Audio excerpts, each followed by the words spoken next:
મારું દરરોજ આપી દો। અરે હા બાળક તો કોઈ ચમત્કારી લાગે છે।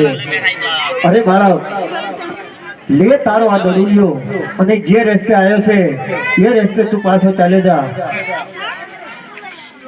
અરે બાજી, દડો તો તમે મને આપી દીધો, પણ જ્યારે હું દડો લેવા નીકળ્યો ત્યારે સંધ્યારાણું થઈ ગયું હતું અને હવે તો રાત પણ થઈ ગઈ છે। તે માટે આજની રાતો રાખો બાવાજી, આજની રાતો રાખો રે।